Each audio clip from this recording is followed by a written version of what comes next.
அன்பு தமிழ் உறவுகளுக்கு வணக்கம். இந்த காணொளியை கொஞ்சம் பாருங்க உறவுகளே.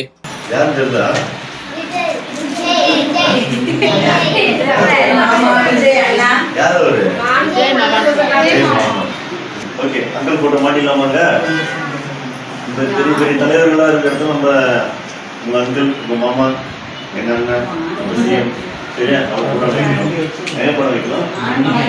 எனக்கு இத பார்க்கும்போது கவுண்டமணி, செந்தில், சரத்குமார் இவங்கெல்லாம் நடிச்ச கூலி திரைப்படத்தோட ஒரு நகைச்சுவை காட்சி தான் ஞாபகத்துக்கு வந்துச்சு. யார் இவர்? இந்தியாவுடைய முதல் கவர்னர் ஜெனரலா? இவர் போட்டோவை கொண்டு வந்து இங்க மாற்ற. டேய், இங்க பாருடா, இது யார் இது? இவர் போட்டோவுக்கு பக்கத்துல இந்த நாய் போட்டோவை மாட்டி வைக்கிறேன். பாத்தீங்களா? அடுத்து இந்த காணொளியையும் பாருங்க.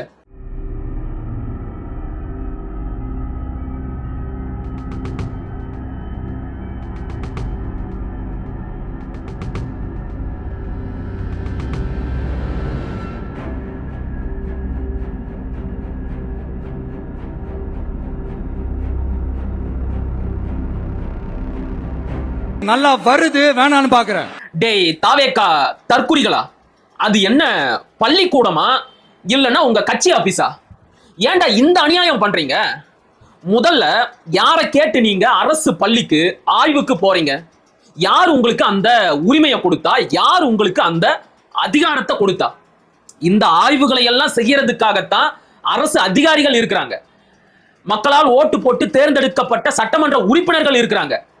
எல்லாத்துக்கும் மேல பள்ளிக்கல்வித்துறை அப்படின்னு ஒரு துறை இருக்கு. அந்த துறைக்கு ஒரு அமைச்சரும் இருக்கிறாரு.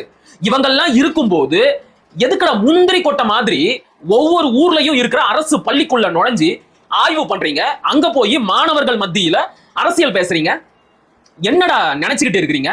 ஆளுங்கட்சியை சேர்ந்தவங்க அப்படின்னா என்ன வேணும்னாலும் பண்ணுவீங்களா? எங்க வேணும்னாலும் நுழைஞ்சிருவீங்களா? திறந்த வீட்டுக்குள்ள நாய் நுழையிற மாதிரி. ஏன்டா உங்க அரசியலை கொண்டு போய் அந்த சின்ன பசங்க மேல திணிக்கிறீங்க? அது சரி, சின்ன பசங்களை வச்சு ஓட்டு வாங்கின சில்ற பசங்க தானே அவங்க. இதையும் செய்வாங்க, இதுக்கு மேலையும் செய்வாங்க. நான் தெரியாமத்தான் கேட்கிறேன், விஜய் என்ன பெரிய தியாகியா?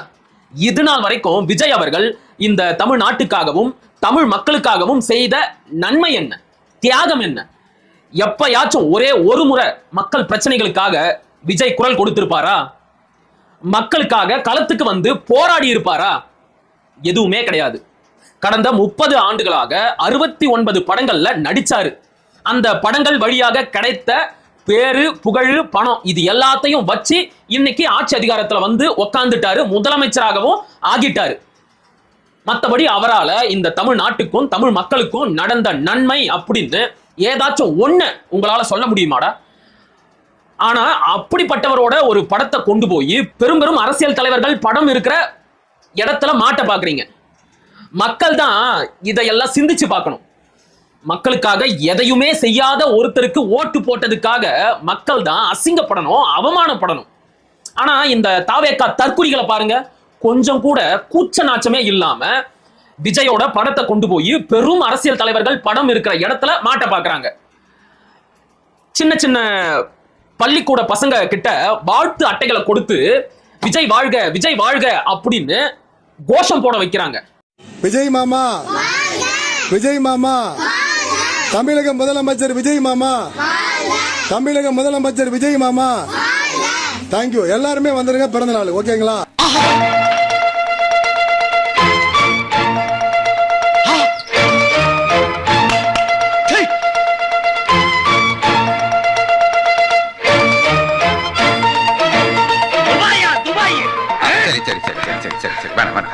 இன்னொரு பள்ளிக்கூடத்துல சின்ன சின்ன பசங்களை கொண்டு வந்து மொட்டை வெயில்ல மேல இருந்து பார்த்தா முதலமைச்சர் விஜயோட முகம் தெரியற மாதிரி வரிசையில நிக்க வச்சு ட்ரோன் ஷாட் எடுக்கிறாங்க.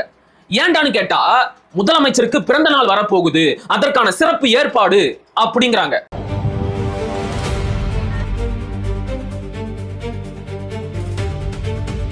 ஒரு மாசம் ஃபீஸ் கட்டலையா கூட வெளியே நிற்க பேரண்ட்ஸ் வரீங்க.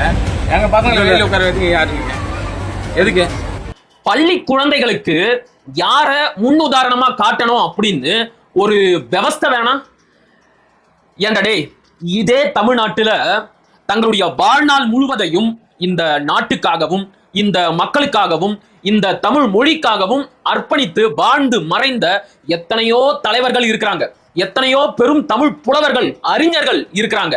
அவங்களோட படத்தை கொண்டு வந்து மாட்டி வைக்கலாம். அதுவும் இல்லையா, மக்களுக்கு நன்மை செய்கின்ற கண்டுபிடிப்புகளை எல்லாம் உருவாக்கிய எத்தனையோ விஞ்ஞானிகள் இருக்கிறாங்க. தமிழ்நாட்டிலேயே எத்தனையோ பெரும் பெரும் விஞ்ஞானிகள் இருக்கிறாங்க. மயில்சாமி அண்ணாதுரை, சிவம், இவங்களோட படத்தை எல்லாம் கொண்டு வந்து பள்ளிக்கூடத்துல மாட்டி வைக்கலாம். அதையெல்லாம் பார்க்கிற மாணவர்களுக்கு ஒரு ஊக்கம் கிடைக்கும், ஒரு உத்வேகம் கிடைக்கும். நாமளும் நல்லா படிச்சா நாளைக்கு இவங்கள மாதிரி ஒரு இன்வென்டர் ஆகலாம், சயின்டிஸ்ட் ஆகலாம், ஒரு நல்ல மொழி அறிஞர் ஆகலாம், பேராசிரியர் ஆகலாம், டாக்டர் ஆகலாம், கலெக்டர் ஆகலாம் அப்படின்னு மாணவர்களுக்கு தோணும். அதை விட்டுட்டு நான் முன்னாடியே சொன்ன மாதிரி 30 ஆண்டுகள் படத்துல நடிச்சு அந்த படத்தின் மூலமாக கிடைத்த பேரு, புகழ், பணம் இதையெல்லாம் வச்சு இன்றைக்கு முதலமைச்சராகி இருக்கின்ற விஜயோட படத்தை கொண்டு போய் மாணவர்கள் முன்னாடி மாட்டினா அதை பார்க்கிற பள்ளி குழந்தைகளோட மனசுல என்னடா தோணும்? படிச்சு என்ன ஆக போகுது? நம்ம முதலமைச்சர் மட்டும் என்ன படிச்சாரா? College drop out. ஆனா சினிமாவுல போய் 30 வருஷம் நடிச்சாரு. இன்னைக்கு பாரு, இந்த தமிழ்நாட்டுக்கு சிஎம் ஆகிட்டாரு. சோ நாமளும் படிக்கிறத விட்டுட்டு நடிக்க போகலாம். எதிர்காலத்துல நாமளும் கூட முதலமைச்சர் ஆயிடலாம், அமைச்சர் ஆயிடலாம், எம்எல்ஏ ஆயிடலாம் அப்படின்னு நினைப்பாங்களா மாட்டாங்களா? சொல்லுங்கடா தாவேக்கா தற்குறிகளா, நினைப்பாங்களா மாட்டாங்களா? அடே, முதலமைச்சரோட படத்தை எங்க மாட்டணும், எங்க மாட்டக்கூடாது அப்படின்னு ஒரு வழிகாட்டும் நெறிமுறை இருக்குடா. அதுவாச்சும் தெரியுமா? அரசு அலுவலகங்கள்ல மட்டும்தான் முதலமைச்சரோட படம் மாட்டப்படணும். அரசு பள்ளிக்கூடம் அப்படிங்கிறது அரசு அலுவலகம் கிடையாது, அது மாணவர்கள் படிக்கின்ற இடம். அந்த பள்ளிக்கூடத்துல பல்வேறு அரசியல் நிலைப்பாடுகள், பல்வேறு கட்சி சார்பு நிலைப்பாடுகள் கொண்ட பெற்றோர்களின் பிள்ளைகள் வந்து படிப்பாங்க. அப்படிப்பட்டவங்க மத்தியில ஒரே ஒரு கட்சி தலைவரோட படத்தை மட்டும் கொண்டு வந்து மாற்றுறது சரியா, நியாயமா? அதெல்லாம் எங்களுக்கு தெரியாது. எந்த அரசு கட்டிடமா இருந்தாலும் அந்த இடத்துல முதலமைச்சரோட படத்தை நாங்க மாட்டியே தீருவோம் அப்படின்னா, அரசு பேருந்து நிலையங்கள்ல அரசு பொது கழிப்பிடம் இருக்கும், அதுல ஆண்கள் கழிப்பிடம் அப்படின்னு இருக்கிற இடத்துல முதலமைச்சரோட படத்தை கொண்டு போய் மாட்டிடுவீங்களா? மாட்டுவீங்களா? செய்ய மாட்டீங்கல்ல. அது மாதிரி தாண்டா முதலமைச்சரோட படத்தை எங்க மாட்டணுமோ அங்க மட்டும்தான் மாட்டணும். அதுக்குன்னு அரசு வழிகாட்டும் நெறிமுறைகள் இருக்கு, அதையெல்லாம் தெரிஞ்சுக்கிட்டு செயல்படுங்க. அவங்க இதையெல்லாம் தெரியாம செய்யல, வேணுமுன்னே திட்டம் போட்டு செய்யறாங்க. இன்னும் குறிப்பா சொல்லணும் அப்படின்னா, இது எல்லாமே ரூட் மாஃபியா போட்டு கொடுத்த பக்கா ப்ளூ பிரிண்ட். அதன்படிதான் தாவேகா நிர்வாகிகள் எல்லாருமே இந்த வேலையை செஞ்சுக்கிட்டு இருக்கிறாங்க. குழந்தைகளை வச்சு பெரியவங்களை மேனிபுலேட் பண்ணி ஓட்டு வாங்கினவங்க அதே டெக்னிக்கை திரும்ப திரும்ப பயன்படுத்தணும், செய்யணும் அப்படின்னு பாக்குறாங்க. குழந்தைகளுக்கு முன்னாடி விஜயோட படத்தை கொண்டு போய் மாட்டினா விஜயோட முகம் அந்த பிஞ்சு குழந்தைகளோட மனசுல ஆழமா பதிஞ்சிரும். அவங்களுக்கே தெரியாம அவங்க மூளைச்சலவைக்கு ஆளாவாங்க, மேனிபுலேட் ஆவாங்க. அதன் பிறகு நீங்க எவ்வளவுதான் விஜய் ஒரு தப்பான ஆளு, அவருடைய ஆட்சியில நிறைய தவறுகள் நடக்குது அப்படின்னு எடுத்து சொன்னாலும் அவங்க நம்பவே மாட்டாங்க. ஏன் தெரியுமா? அவங்கள பொறுத்த வரைக்கும் விஜய் அப்படிங்கிறவரு நல்லவரு. அதனால தான் அவருடைய படத்தை கொண்டு வந்து திருவள்ளுவர், அண்ணல் அம்பேத்கர், பேரறிஞர் அண்ணா, பெருந்தலைவர் காமராஜர், காந்தி, நேரு இவங்களோட படத்துக்கு பக்கத்துல மாட்டாங்க. அதனால விஜய் தப்பு செய்ய மாட்டாரு அப்படின்னு அவங்கள கன்வின்ஸ் பண்ணிக்குவாங்க, அவங்களே மூளைச்சலவைக்கு ஆளாயிடுவாங்க. இப்ப புரியுதா இந்த மொத்த திட்டத்தோட அடித்தளம் என்ன அப்படின்னு? சின்ன வயசுல குழந்தைகளுக்கு நீங்க எதை சொல்லி கொடுத்தாலும் அது அவங்களோட மனசுல பசுமரத்த ஆணி போல ஆழமா பதிஞ்சிரும். அதுக்கப்புறம் நீங்க அதை மாத்துறது அப்படிங்கிறது கிட்டத்தட்ட முடியாத ஒரு செயல்தான். அதை நல்லா தெரிஞ்சுக்கிட்ட, அந்த சைல்டு சைக்காலஜியை நல்லா தெரிஞ்சுக்கிட்ட ரூட் மாஃபியா இப்ப குழந்தைகளோட மனசுல தாவேகா, விஜய் அப்படிங்கிற நஞ்ச விதைச்சுக்கிட்டு இருக்கிறாங்க. தெளிவா புரியுதா? ஆக பெற்றோர்கள் தான் தங்களுடைய பிள்ளைகளை இவங்க கிட்ட இருந்து பத்திரமா பாத்துக்கணும். அது சரி, இங்க இவ்வளவு கலவரம் நடக்குது, எங்க போனாரு பள்ளி கல்வித்துறை அமைச்சர் ராஜ்மோகன் அவர்கள்? எங்க போனாரு முதலமைச்சர் விஜய் அவர்கள்? யாரா அவன்? இவ்வளவு அமளி இங்க நடந்துட்டு இருக்கு, டம்மியா உட்கார்ந்து ஒருத்தர் மிச்சம் தின்னுட்டு இருக்கான். இறுதியா ஒண்ணு மட்டும் சொல்லிக்கிறேன் உறவுகளே, தெரிஞ்சோ தெரியாமலையோ பேரன் சொன்னா, பேத்தி சொன்னா, பையன் சொன்னா, பொண்ணு சொன்னா அப்படின்னு சொல்லி இந்த தாவேகாவிற்கும் விஜய்க்கும் ஓட்டு போட்டு ஒரு பெரும் தவற நாம செஞ்சிட்டோம். அதற்குண்டான பலனை அடுத்த 5 ஆண்டுகள் நாம அனுபவிச்சுதான் ஆகணும். ஆனா மறுபடியும் ஒரு முறை அதே டெக்னிக்கு ஏமாந்துராதீங்க. மீறி ஏமாந்தோம் அப்படின்னா நம்மை விட பெரிய முட்டாள் வேற யாருமே கிடையாது. நம்ம பிள்ளைங்களுக்கு நல்லது கெட்டதை நாம தான் சொல்லி தரணும். சொல்லி திருந்தலையா அடிச்சு திருத்தணும். அதை விட்டுட்டு நம்ம பிள்ளைங்க தப்பு பண்றாங்க அப்படிங்கிறதுக்காக அவங்க கூட சேர்ந்துக்கிட்டு நாமளும் அதே தப்பை செய்யக்கூடாது. ஸோ இத தெளிவா மனசுல பதிய வச்சுக்கோங்க. நம்ம பிள்ளைங்களுக்கு எது நல்லது அப்படின்னு நமக்கு தெரியும்.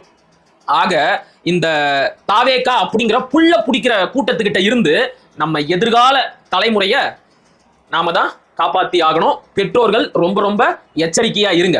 இதை நான் பேசிக்கிட்டே இருக்கிற இந்த நேரத்துல ஒரு செய்தி வந்திருக்கு. அது என்ன அப்படின்னா அதை சொல்லி முடிச்சுக்கிறேன். நேற்றைக்கு விஜயோட படத்தை கொண்டு போய் பள்ளிக்கூடத்துல மாட்ட முயற்சி பண்ணாரு இல்ல ஒரு தாவேகா தற்குறி, அவரை கட்சியை விட்டு நீக்கி இருக்கிறாங்களாம். அடடா, என்ன ஒரு கண் தொடைப்பு நிகழ்ச்சி. சரி, இவரை நீக்கிட்டீங்க.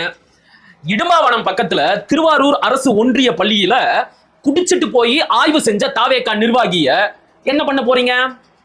அதே நிர்வாகி ராத்திரி நேரத்துல அந்த பள்ளி வளாகத்துக்குள்ள பிறந்த நாள் கேக் வெட்டி கொண்டாடி இருக்கிறாரு. அவரை என்ன பண்ண போறீங்க? அவரை எப்ப கட்சியை விட்டு நீக்க போறீங்க? சரி, அவங்கள கூட விடுங்க. சமூக நலத்துறை அமைச்சர் ஜெகதீஸ்வரி ஒரு பள்ளி நிகழ்ச்சியில கலந்துகிட்டு செல்ஃபி எடுக்கும் போது மாணவர்களை டிவிகேன்னு கத்த வச்சாங்கல்ல, அவங்க மேல என்ன நடவடிக்கை எடுக்க போறீங்க? பொறுத்திருந்து பார்க்கலாம் என்னெல்லாம் செய்யறாங்க அப்படின்னு. மீண்டும் ஒரு காணொலியில் சந்திப்போம். அதுவரை இணைந்திருங்கள். இது உங்கள் நெற்றிக்கண். நான் உங்கள் அசோக்குமார் மகிழன். படிப்போம், பகிர்வோம், பயன்பெறுவோம், கற்போம், கற்பிப்போம், களமாடுவோம். தமிழ் வெல்க, தமிழர் வாழ்க, தமிழ்நாடு வளர்க, தமிழ் தேசியம் மலர்க, மலர்க, மலர்க. நன்றி, வணக்கம்.